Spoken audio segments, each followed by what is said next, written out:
From the Daily Trust News Center, this is the News Hour. On News Hour tonight, 2 remaining abducted Yauri schoolgirls released after 707 days in captivity. President Buhari confers honors on Tinubu Shettima as DSS uncovers fresh plot to scuttle inauguration. Nasarawa intending pilgrims told to be good ambassadors as Hajj airlift begins in Abuja. And on the foreign scene, Rwandan genocide suspect arrested in South Africa to face extradition hearing. Hello and welcome to News Hour on Trust TV. I'm Darshan Hussaina Usman. Now the news in detail. We begin with security, where the remaining 2 girls of the Federal Government College, Birnin Yauri in Kebbi State, abducted by bandits 2 years ago, have been released. Chairman of Parents of the Abducted School Girls Forum, Salim Kaoje, said Safia Idris and Farida Kaoje were released to them by the bandits on Thursday. Daily Trust reporter in the States, Ismail Adebayo, gives an update. This morning, the chairman of the Parents Forum of the Abducted School Children in Yauri told journalists that 2 of the remaining 11 girls have been released, though he said they are still somewhere in the bush.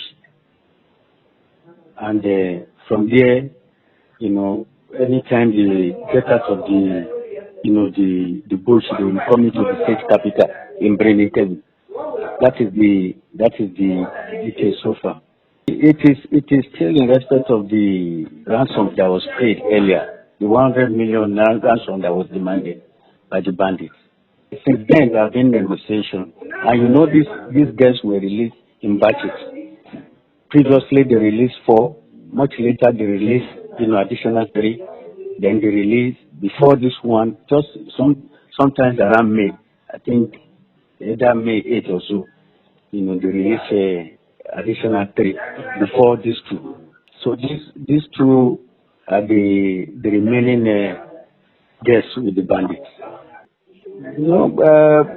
By the assurance of the chairman of the parents, he said the girls are in good condition, but they are bringing them to the state capital. But at the time he spoke with the journalists, they were still in the bush. Earlier, Trust TV tried to speak with the chairman of Parents of the Abducted Girls Forum, Salim Kaoje, who said they're still on their way back to the state capital from the forests. Moving away from that story, President Muhammadu Buhari has conferred national honors on President-elect Bola Tinubu and Vice President-elect Kashim Shettima. The investiture of the President-elect with the Grand Commander of the Federal Republic and the Vice President-elect with the Grand Commander of the Order of the Niger is in accordance with the Honors Award Act 1963 Law of the Federation of Nigeria. The President also presented handover documents to the incoming leaders, expressing confidence that Nigeria would continue to thrive and achieve new heights under them. Kendi Amodu reports. The investiture of the President-elect and Vice President-elect makes it abundantly clear that new leaders will be sworn into office on Monday, May 29th. Every act in the next few days draws the curtains on the 8-year administration of President Buhari, but this is the most telling ceremony. The conferment of highest national honors only reserved for presidents and vice presidents and persons ranked high in esteem. The Nigerian people have recognized your leadership qualities, political acumen, and passion to serve our great nation, and have entrusted you with the burden of governing our beloved country. I have no doubt that Nigeria will continue to thrive and achieve new heights under your leadership. President Buhari believes both men deserve the honor in light of the contributions they've made to the development of democratic processes and upliftment of people, even in very difficult circumstances. As we celebrate this auspicious occasion, let us not forget the immense responsibility that comes with leadership. The challenges facing our nation are significant, and it is the duty of the President and the Vice President to address them with courage, wisdom, and compassion. The president-elect is not unmindful of the significance of this occasion and the enormity of the task he has taken on. You have made history, and no one can deny your contribution to our national development.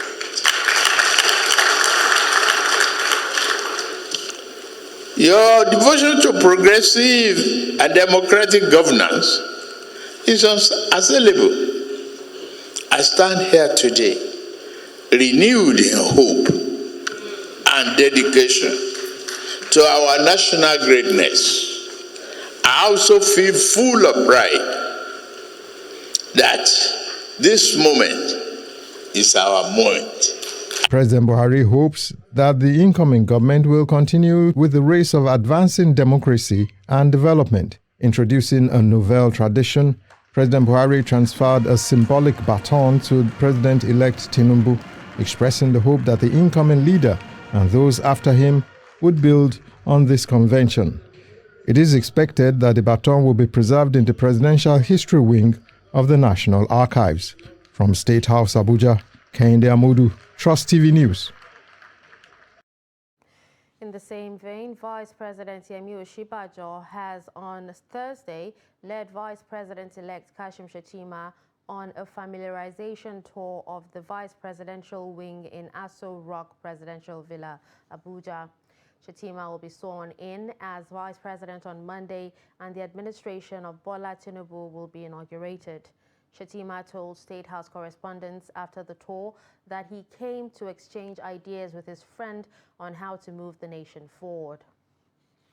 At the instance of His Excellency the Vice President, who is a friend, who is a contemporary, I came in just to exchange pleasantries and cross-pollinate ideas on how to move the nation forward. Beyond that, he took me around the offices out of courtesy, and I want to commend him. I want to thank him for extending that courtesy to me. Just cross-fertilization of ideas. I believe President Tinubu will hit the ground running from day one. We do not have the luxury of time, and I will be the Vice President. I don't want to be presumptuous. I don't want to make loud proclamations. But my gut feeling and my interactions with him tends to show that we'll hit the ground running from day one.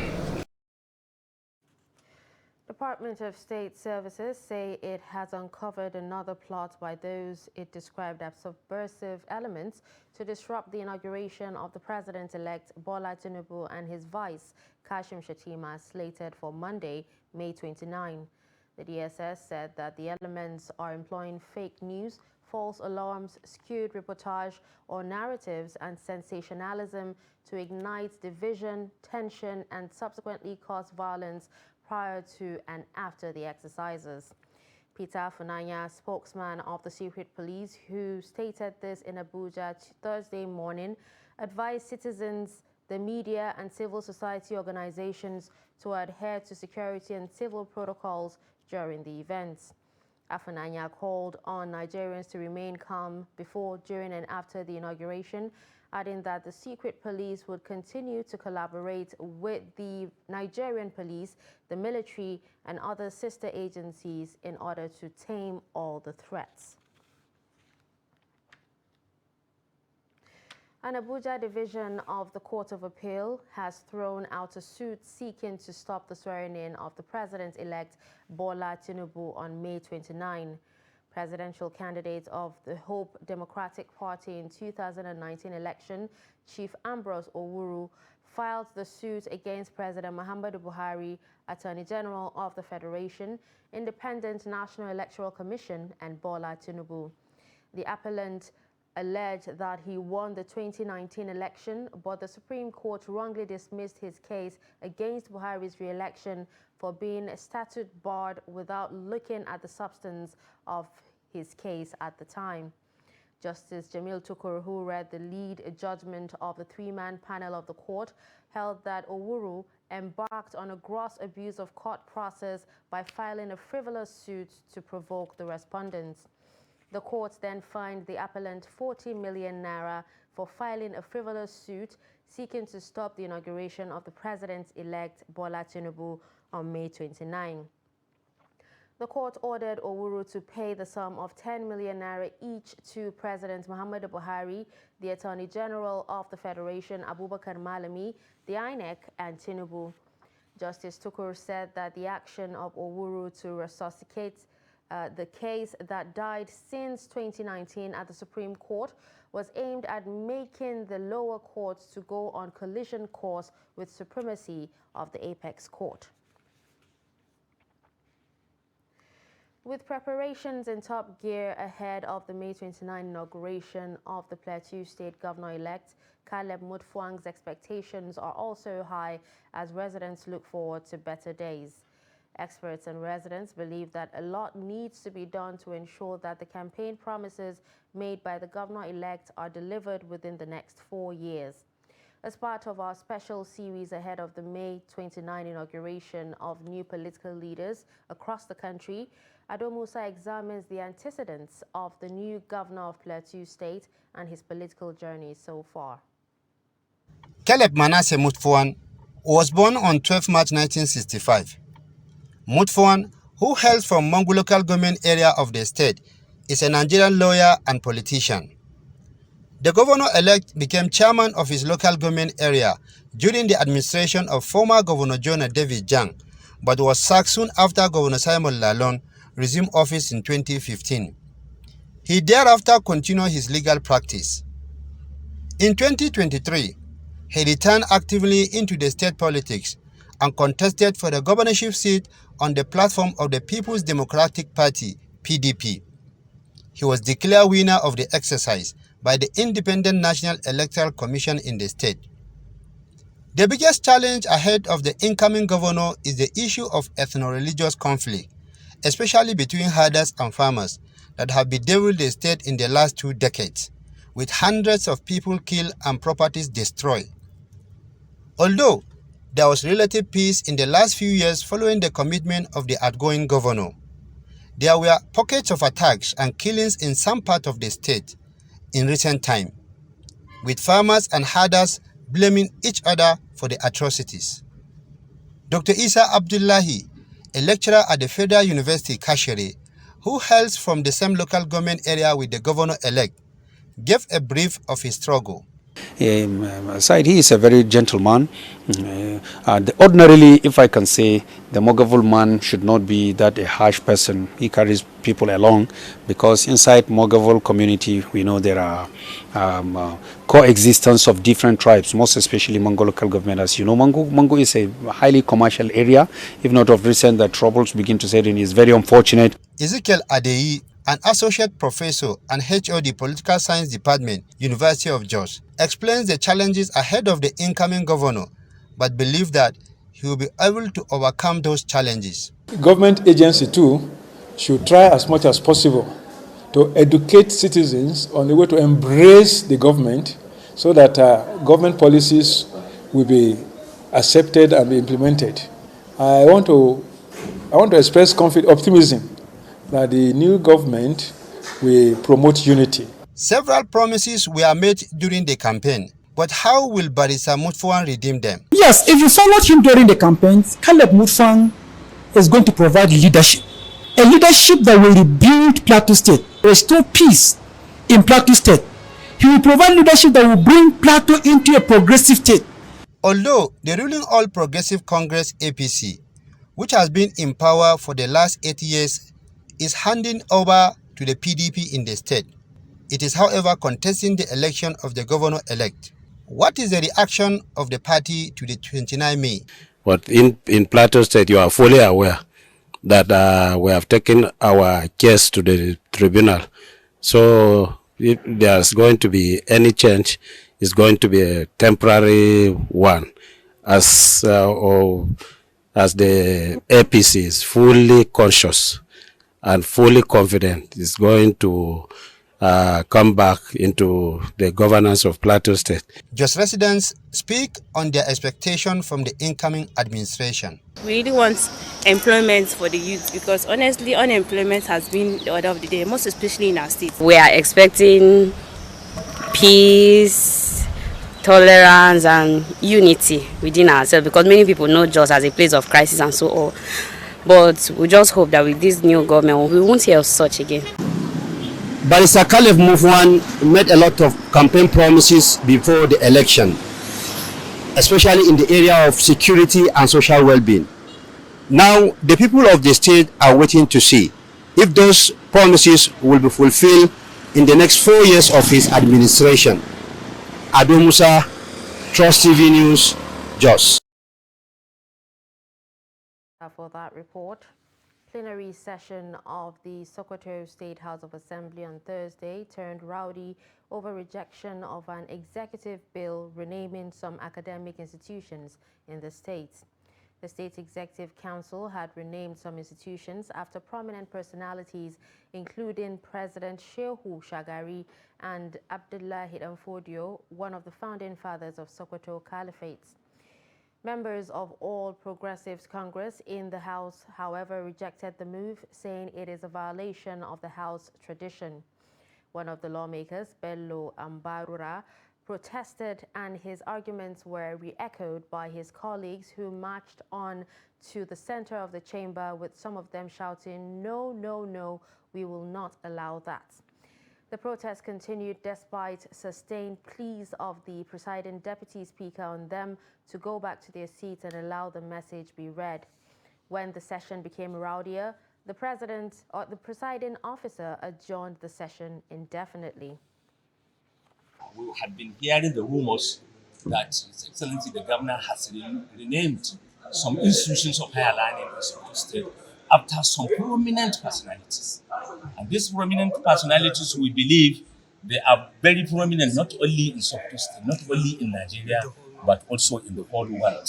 So their names should be respected, and what they have contributed to the development of their societies must also be recognized. And as far as we are concerned, the names of those institutions of higher learning that were named by the governor illegally, because it has not been sent to the floor of the House for approval. So that law has not been amended, has not been received, so the names of those schools remain as they used to be. Transpires is a total disgrace to the Sheikh Osman Caliphate. We all believe, and you all agree with me, that the Sokoto Caliphate is one of the biggest in the Sub-Saharan region. You all believe with me that they are people of proven integrity. There is nothing wrong if a school is named by any of them. How can you tell me that Sheikh Abdullahi Fodio is not a prominent person, he's not a person of proven integrity? Why will you challenge naming a university after Sheikh Abdullahi Fodio, an immediate brother of Sheikh Osman Fodio, the owner of the Caliphate? Many books. If you look at Shehu Shagari, College of University of Education, Shehu Shagari was a former president of the Federal Republic of Nigeria, a former teacher, and first executive president of the Federal Republic of Nigeria. Has been named, one of these is been named after him. So what is there to challenge? Moving to health. The Joint Health Sector Union says it will embark on an indefinite strike starting from midnight of Thursday, May 25, following the failure of government to meet its demands. This comes just one day after Johesu organized a rally to the National Assembly to present their case before the legislators. In a letter dated May 9, 2023, the leadership of Johesu issued a 15-day ultimatum to the federal government over alleged inconsistencies in the ongoing negotiations to adjust the consolidated health salary structure for health workers on their platforms. The organization, which serves as an umbrella body of health workers, unions and associations, noted that the government's body language shows that it does not intend to honor their agreed terms and rules of engagement relating to non-discrimination in the determination of wages and benefits packages of health workers in Nigeria. While highlighting their demands, The unions called on the federal government to consolidate on health salary structure as agreed in terms of the settlement of September 2017, which had lingered since 2014.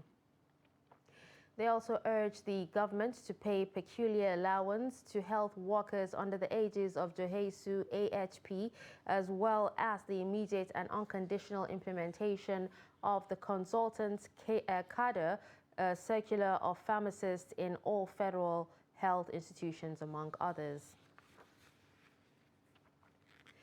Kano State Ministry of Justice has exonerated House Leader Alhassan Ado Doguwa, who was accused of culpable homicide and mischief by fire. The Attorney General and Commissioner for Justice, Musa Lawang, made this known while briefing journalists in Kano on Thursday. Lawang said facts and observations available to the ministry cannot substantiate charges of criminal conspiracy, mischief by fire, and culpable homicide against Doguwa. He said the statements of those that implicated Doguwa were full of contradictions and could not find medical evidence to prove the deaths of the victims. He only gave report based on what a staff on duty told him, and that they requested for some test and x-ray which will confirm whether indeed the wounds were caused by gunshots but were not done, therefore making the medical assessments inconclusive. 10. That the second and third suspects were armed on the very day of the incident with 2 Beretta pistols, each with 50 rounds of live ammunition, and the pistols were recovered and sent to Lagos for ballistic analysis. The ballistician gave a report that the pistols were found with the 15-round ammunition, meaning that they were intact and not fired, as against the allegation that the first suspect took the gun from them and used them. 11. That no bullet or bullet shell was recovered at the scenes of crime, and no bullet was removed from any of the injured persons alleged to have been shot by the first suspect. This is his second statement. In his first statement, he stated that he was together with Buhari Rayanu when the first suspect shot him with a pistol and hit him with a stick. So you can see the discrepancies we are talking about. And the said Buhari Rayanu, in his own statement, stated that he was at NNPP headquarters when the incidents occurred. So you can see the very serious discrepancies. There was tension at Dede Junction located off Kubwa Zuba Expressway in Abuja following the alleged torturing of a suspect to death by the member of a vigilante in the community. The deceased, Abdullahi Maidawa, 24, who was operating a medicine kiosk by the junction, was said to have been arrested by the local security men on Tuesday night over a reported missing mobile phone. A brother to the deceased, Ismaila Kutama, said during an interview that the late Maidawa was arrested along with one of his neighbors who had allegedly confessed to members of the vigilante that he had stolen the phone and subsequently handed it over to the deceased. He further explained that one of the members of the vigilante, named Rilwan Dahiru, turned towards the deceased and started torturing him, even as the deceased reportedly insisted he was innocent. Meanwhile, some residents of the community, while protesting the incident on Wednesday, pulled down the vigilante office and attempted to move to another vigilante office with the same mission before being dispersed by the police from Zuba.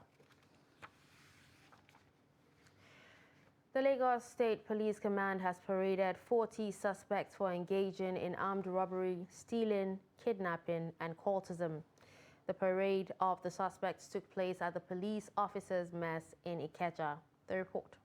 Parading the suspects, the command's public relations officer, Benjamin Hudenyi, said the command recovered 8 arms, 16 live ammunition, 6 vehicles, 1 mini yellow bus, and 1 motorcycle. Others are 2 axes, 9 generators, 7 TV sets, 2 grinding machine, 2 knives, 1 home theater, 27 phones, hard drugs, a bag of rice, and decomposing human hands. We also have a case of conspiracy and armed robbery.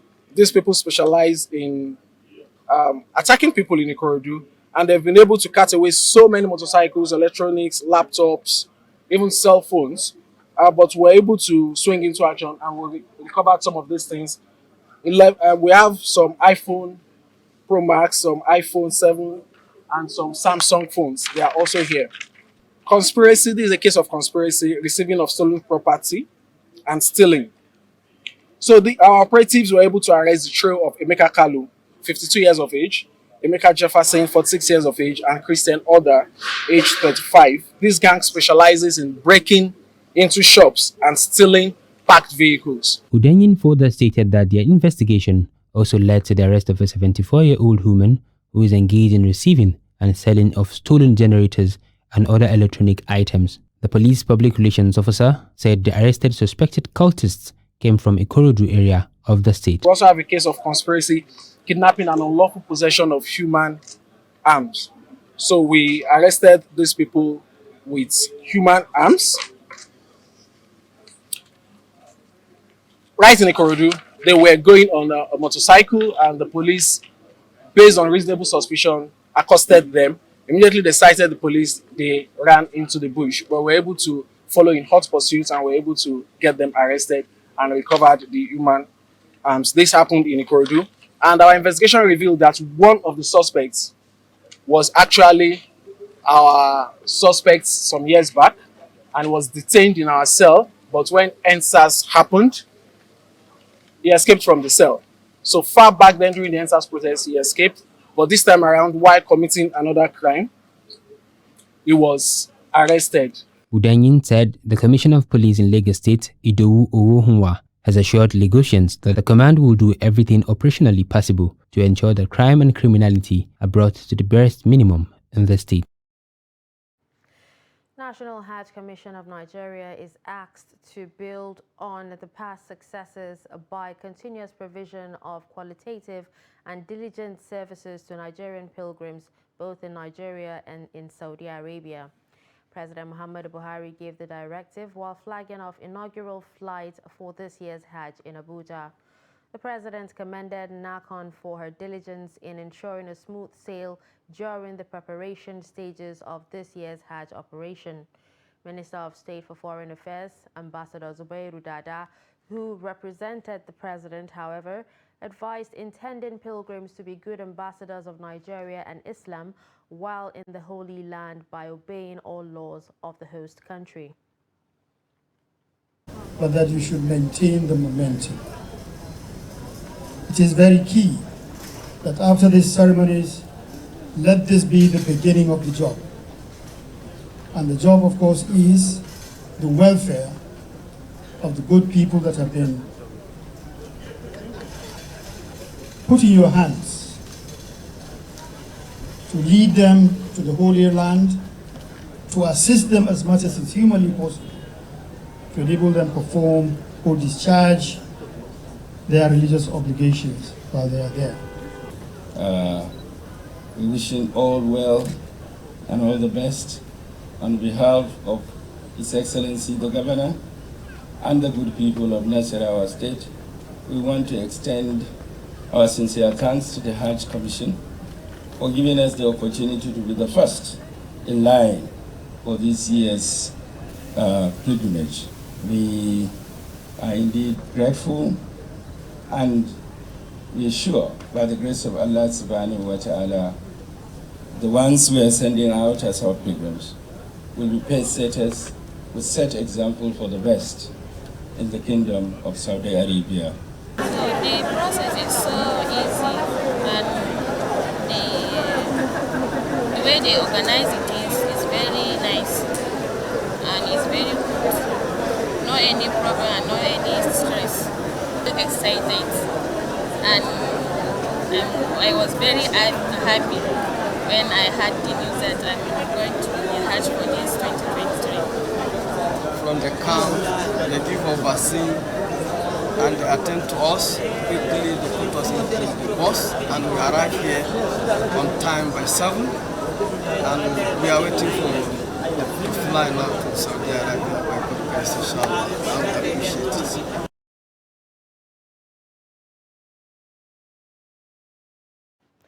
You're watching news on Trust TV. Coming up after the break, dealing with unemployment monster.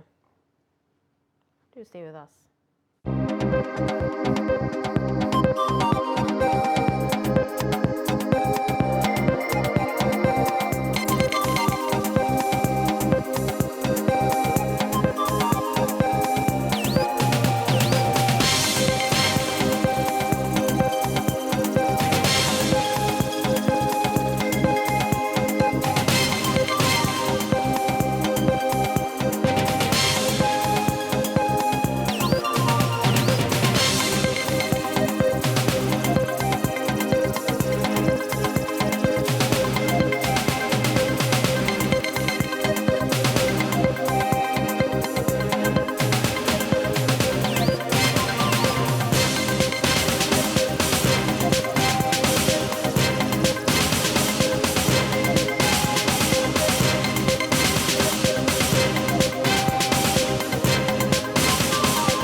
TV, documenting the Nigerian story. Welcome back and thanks for staying with us on News Hour on Trust TV. Here's a recap of our top stories. We told you that 2 remaining abducted Yauri schoolgirls released after 707 days in captivity. We also heard that President Buhari confers honors on Tinubu Shetima as DSS uncovers fresh plot to scuttle inauguration. Moving to more stories, dozens of small and medium business operators in Kano are stranded after the electricity distribution company cut off supply to the Dakata industrial area. The businesses are now shutting down, leading to loss of dozens of jobs by youths in the state. Trust TV correspondent Idris Jibrin visits the area and files in this report. Fear, anger, and disappointment.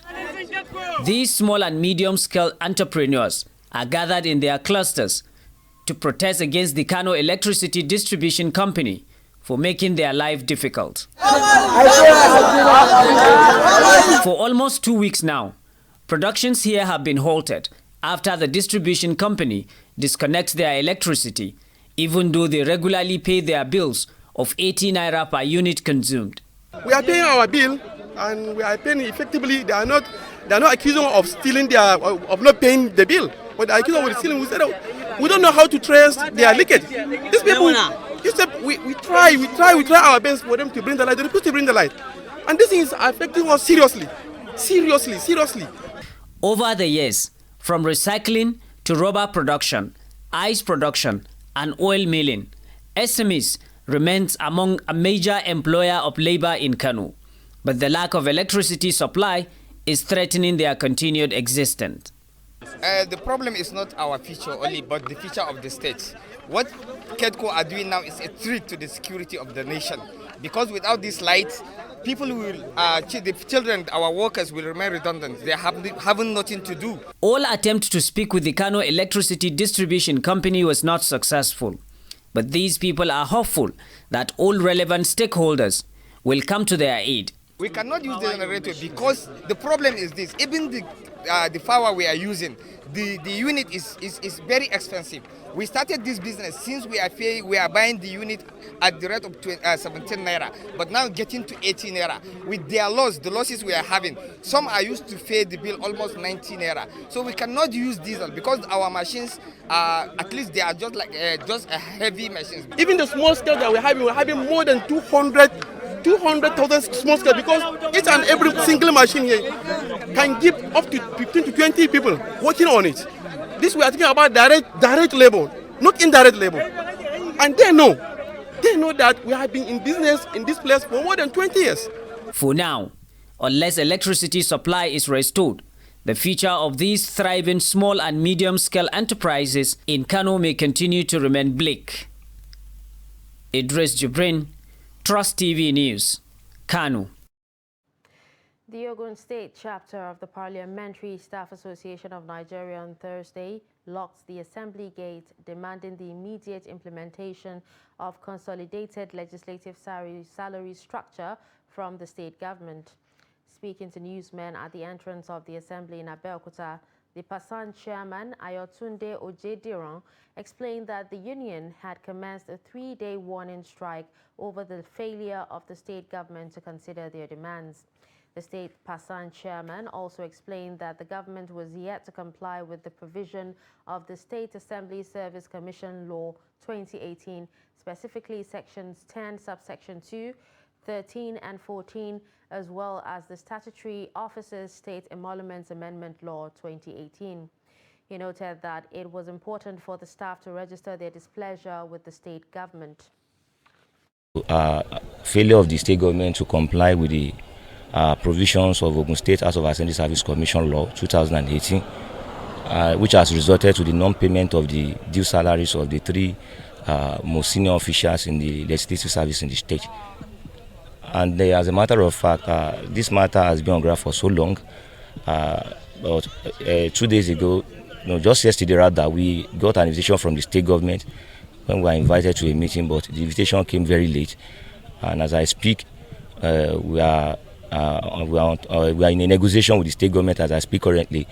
But as a matter of fact, the first agitation, we can see that the state government is ready to shift ground. But the second agitation that has to do with the non-compliance on the part of the state government with the provisions of Ogun State House of Assembly Commission Law 2019, which has affected the three most senior officials. We observe that there is no positive response that is coming from the state government. Adhering to occupational safety and preventing hazards at workplaces have been identified as enablers of workforce efficiency. Safety professionals and experts are therefore advocating for the provision of adequate safety guideline knowledge, skills and facilities at every workplace. The report. The relevance of occupational safety and health gave rise to the signing of the Eastbourne Act 2014 into law. The law is expected to demand safety standards from relevant agencies of government, institutions and private organizations on regulation of the safety practice management in Nigeria. The Act does not give us the power to penalize. So if I want to put it properly, I would say we are a corrective institution. Yeah, we go out there to tell you, don't do this, don't do that, don't do this, but you can do this. And that's why, while we are talking to people also, we let them know that safety is your personal responsibility. One thing we also need to understand is it's not just putting the measures in place, does it understand why these measures are put in place. And so to a large extent, there's need for them to be properly trained to understand what this safety measures we're talking about is all about, so you can safeguard them, so they can do the right thing once they have the right information and the right knowledge. And so as simple as taking care of your immediate environment where you work. When you talk of safety, it's about life. You cannot talk of life without safety. There's no life without safety. That is number one. Secondly, when you think about keeping a healthy life, it's living through natural ways, through scientific ways, through medication and all that. These safety professionals say advocacy is key through knowledge sharing, training and implementation to ensure maximum outcomes in workplace. If you are healthy, you will do well. I remember those days I used to work in a production firm where we work with machines. Because I know a lot of people had issues with those machines and it affected their work span. You understand? It affected their life to life because they couldn't do much. We organize what we call the Professional Development Conference once every year, where we invite everybody and we bring out very, very serious and very, very critical issues that affect safety. We have some institutions where we actually have safety as a program that is being taught, and you have degrees there. Sometimes people are forced to be doing things they don't have the capacity to do, so it puts a lot of pressure on them. They called on government agencies, institutions, private organizations, national and multinational firms to employ safe procedures irrespective of the cost or burden on its finances. This, they said, is better than having to spend more on the consequences of not putting safety measures in place. Aisha Salihu, Trust TV News, Abuja. Unemployment has been identified as a major problem in Nigeria and her quest to become a developed nation. Experts who spoke in Makurdi identified some of the causes of unemployment as they also advanced solutions. The report.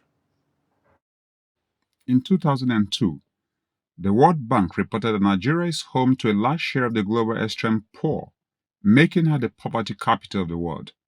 This is to a great extent due to lack of jobs. According to economists, the rising rate of unemployment in Nigeria is a ticking time bomb. Nigeria is faced with a high level of unemployment. As of 2022, the unemployment rate in Nigeria is put at 37.7%, which is so alarming and it calls for concern. And a lot of reasons are responsible for this. And these reasons are classified at the governmental level, personal individual levels, and societal level. We have people questioning whether universities or training institutions are doing enough or not. I think the training institutions, the tertiary institutions are doing enough. The only thing is that they do not have places where they can operate. They can apply their skills. So if you make claim that the universities are not doing enough, is it that people who get employed in certain places are unproductive? They blame governments at all levels for failing to provide an enabling environment for private businesses to thrive. Is because of the lack of desire to work for money, and also some persons are incapacitated, because of financial resources. Because for individuals to operate, they need some finances, but elsewhere those grants and then subsidies are available for people to leverage who are willing to venture into some of these productive activities. Government is not encouraging businesses. You start up a small business, and as you are starting, you have so many group of persons coming up with claiming so many tax rights over you that you must pay tax. And some of these things, they discourage the youth. So it's even better to form groups to be collecting taxes than even establishing a business. The further said the youth should be more focused and have set goals, as many have failed to utilize what they have learned through school. Young people are supposed to be in the farm. You see them sitting drinking joints, expecting politicians to come and give them money to drink. That is unacceptable. When we were growing up, you woke up, you go to the farm, or you identify a trade, selling or kerosene and some of these minor businesses you do, and they will earn you income. We cannot say completely that every graduate is employable. That one too is a truth, because the way our institutions are tailored now, there are lapses. So because of these weaknesses, we have some people who scale through the university system without being even qualified. It is left to be seen how the incoming government addresses the unemployment crisis in Nigeria. The Corporate Affairs Commission on Thursday launched the Beneficial Ownership Register. Trust TV's Chairman Dabeng reports that the register, which is to be made open to the public, has been 7 years in the making and falls in line with President Muhammadu Buhari's hopes and objectives to curb corrupt practices and put an end to illicit financial flows in the country. The report. The Beneficial Ownership Registry, which aims to create an atmosphere of transparency and accountability, will reveal titles of individuals as well as their level of ownership. The whole essence of what we have is to actually entrench transparency. So I expect that before anybody enters into any business arrangement with another company, you should know who is behind that company. Before now, one had to pay for a lawyer to come and conduct a search in CAC and give you a report. Now this information is there for you to access. And if you want the beneficial owners, the information comes to you at no cost. So it promotes transparency. It allows a lot of easy access to information. And you can query the database. You can know where somebody is a multiple beneficial owner in different companies. You've seen the search that was carried out. So if somebody has interest in different entities, it will show you in the report, and you'll be able to know the extent of his interest. So it's not just for businesses.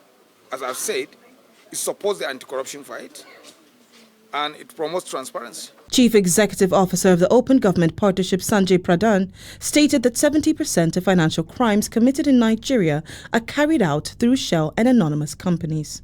The disclosure of the individuals who ultimately control or profit from a business through a transparent central DOT registry can help stop the illicit flow of billions of dollars to Nigeria.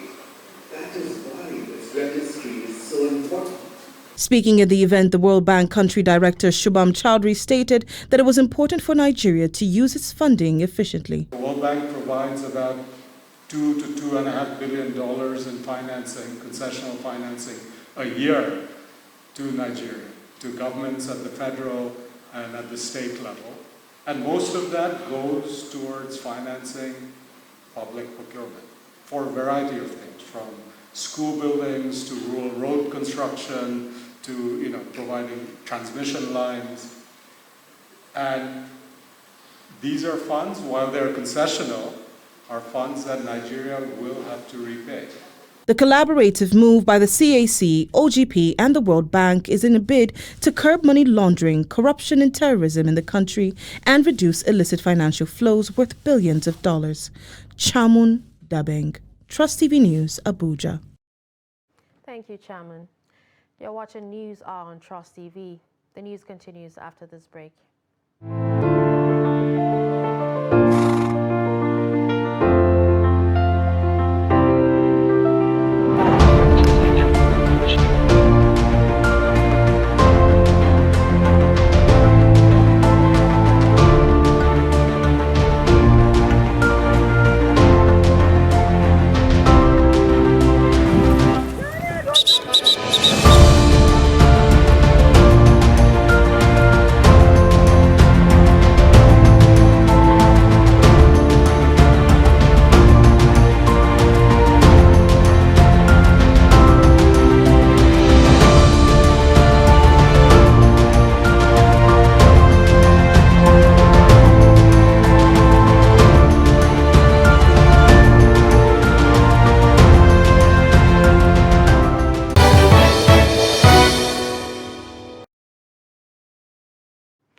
Welcome back.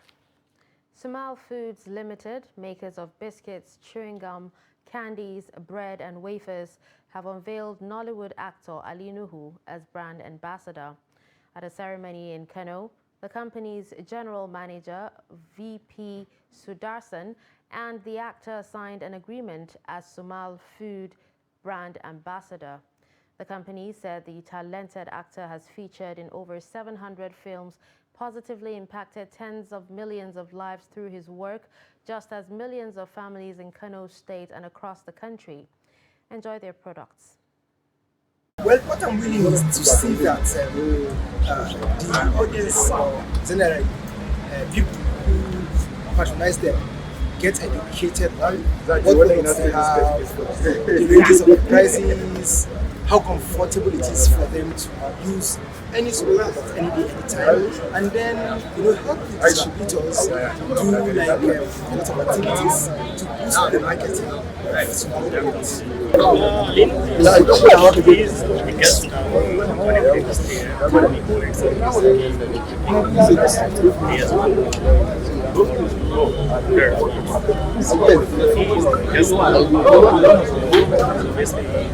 He's the first choice for everybody. The whole photo is a customer knows. See, it all depends how they consume a celebrity like him. We are going to be using marketing medium.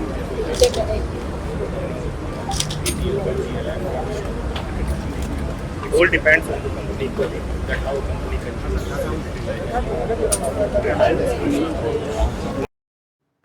Let's now join Chiamaka Nwafo for business news.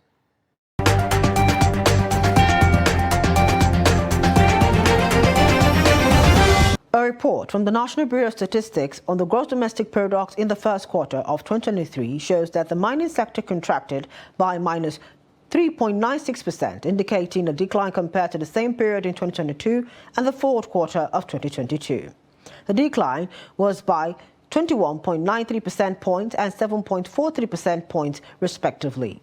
In the same vein, real GDP growth in the manufacturing sector in the first quarter of 2023 stood at 1.61%, which is lower than both the same quarter of 2022 and the preceding quarter by 4.28% points and 1.22%. Nominal GDP growth of the manufacturing sector in the first quarter of 2023 was recorded at 17.85%, which is 6.13% higher than the figure recorded in the corresponding period of 2022 at 11.72% and 8.99% points higher than the preceding quarter's figure of 8.86%. And crossing over to the information and communication technology sector, the sector contributed 17.46% to Nigeria's real gross domestic product in quarter one of 2023. The NBS explains that shows an increase in contribution when compared to the 16.2% recorded in the same period in 2022. Quarter on quarter, the sector also recorded growth in real GDP contribution when compared to the 16.2% it added in quarter four of 2022. The ICT sector recorded a growth rate of 10.32% in real terms, largely driven by activities in the telecommunications subsector, which contributed 14.13% to the GDP in real terms. The closest subsector to telecoms and the ICT sector in terms of contribution was broadcasting, which added 1.98%. And finally, leading insurance companies in Nigeria paid a total of 129.93 billion naira in net claims in the full year of 2022, as against 109.63 billion naira recorded during the comparable period in 2021. The insurance companies also earned a total of 335.04 billion naira in gross premium income during the period under review, compared to 267.66 billion naira in 2021. This indicates that the insurance companies paid 39% of their premium income as claims expenses, compared to 41% in the same period last year, a marginal decrease of 2%. And that's it on Business News. I am Chiamaka Nwafo.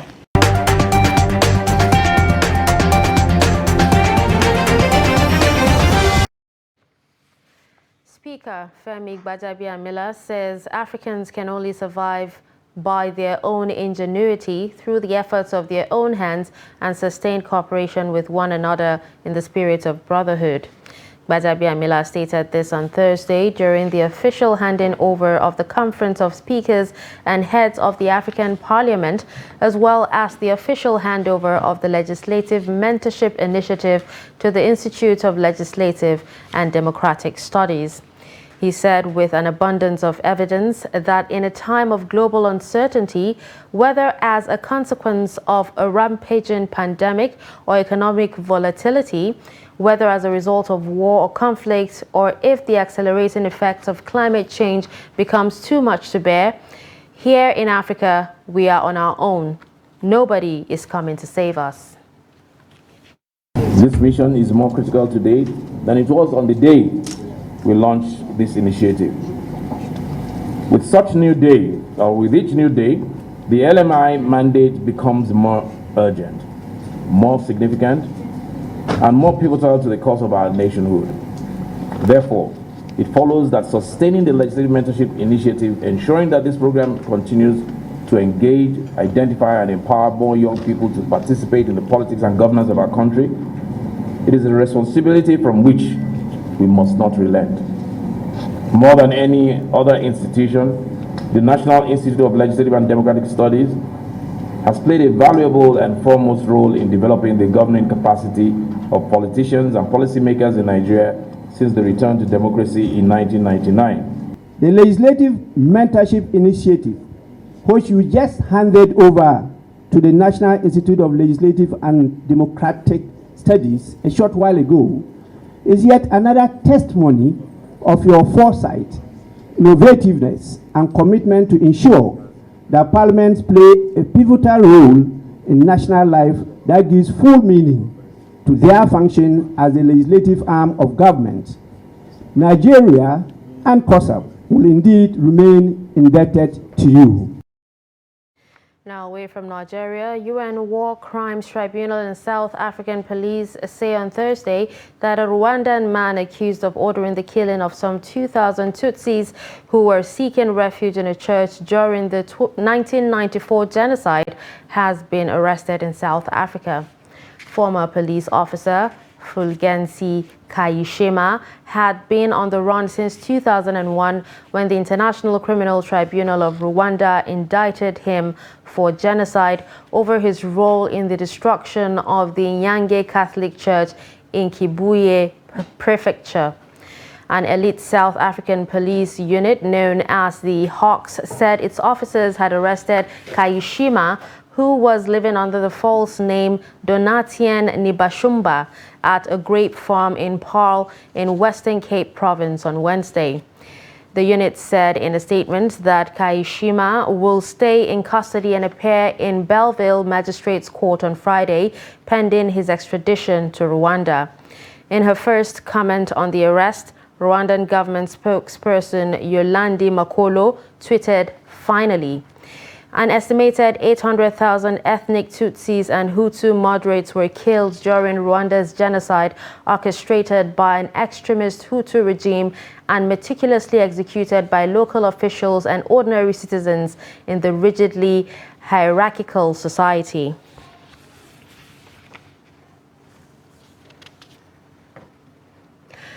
And finally, in sports, the Federation of International Football Association, FIFA, has ordered Egyptian club Smoha SC to pay Nigerian forward Junior Ajayi $70,000. Ajayi reported Smoha to the World Soccer ruling body after he was abandoned by the club. The versatile forward sustained an injury during a friendly against Canal Club in October 2022. The 27-year-old claimed he was left unattended to by the club and is also being owed salaries. FIFA has given Smoha 15 days to pay Ajayi the sum of $70,000. He joined the club last October after severing ties with Libyan outfit Al Nasser Benghazi. And with this, we've come to the end of a Trust News Hour. Don't forget to follow us across all our social media platforms. I'm Dashan Husseina Usman. Thanks for watching.